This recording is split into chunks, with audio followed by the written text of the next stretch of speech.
Nagpunta nga pala ako sa farm ng lolo at lola ko. Ito nga pala yung Lorimont Farm at manguhuli nga pala kami ng maliliit na mga talangka at maliliit na mga isda at nanguha nga rin pala kami ng mga suha. At dahil nga malapit na nga ang Pasko, sabi ko nga riregaluhan ko nga pala yung tito ko dahil nga siya nga pala nag-aalaga nga pala ng mga alaga ko nga dun sa Char Eme Farm.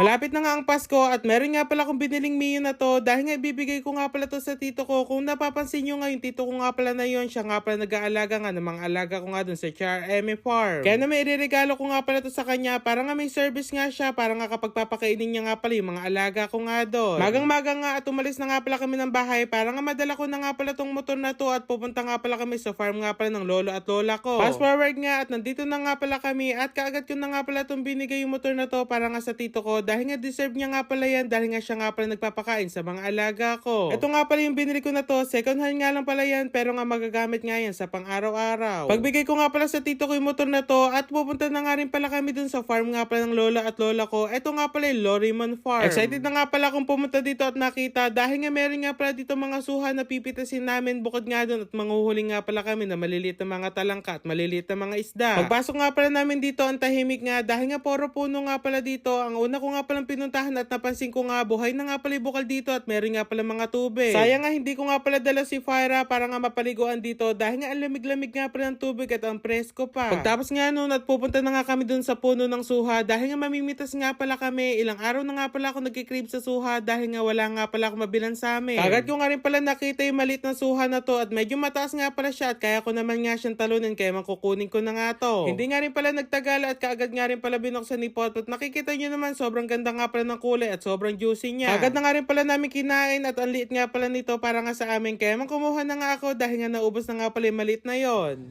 Yeah. Buksan na natin. Natin.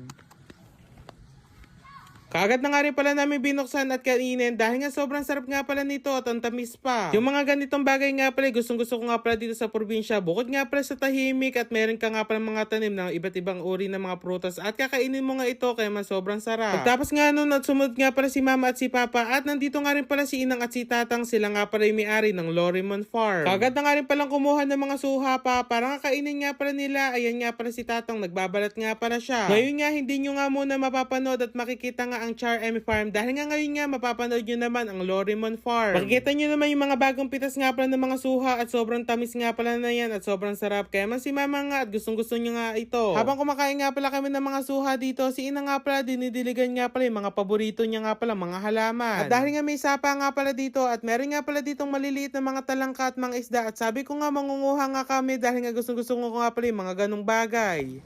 Okay guys, dito tayo. Ewan ko, parang ilog ba to o sapa? Ito oh. Sapa. Ay oo, sapa, ilog. Kukuha kami na ngayon ng talangka at ewan ko, wild guppy ba to? Talangka ba tawag yan? Yun oh. Ang dami oh. Bumaba na nga pala kami dito sa sapa at nagsimula na nga rin pala kaming humuli. Ito nga pala yung maliliit na mga talangka na to at nagtatago nga pala sila sa ilalim ng bato. Kaya ang ginagawa nga namin, kinukuha nga pala namin mga bato at doon nga nakikita namin sila. Sobrang saya nga pala itong gawin at nag-enjoy talaga kami. Ito nga pala yung maliliit na mga talangka na to, hindi nga pala sila mailap kaya makaagad nga pala namin sila nahuhuli. Ito nga lang pala yung mga talangka na to, yung kaya namin hulihin dahil nga medyo malaki na nga rin pala sila at hindi nga pala sila mailap. At yung mga maliliit na mga isda nga pala, hindi nga pala namin kaya hulihin yun dahil nga mailap nga pala sila bukod nga dun maliliit pa. Ay, ito, laki, okay. Sige, hindi na hanggat yan. Ito, oh, shit. Okay. Nakakatuwa nga dahil nga nakailang piraso nga rin pala kami nahuli dito nga sa maliliit na mga talangka na to. Kaya ang ginawa nga pala namin pagtapos nga pala namin hulihin at papakaulin nga rin pala namin sila dito.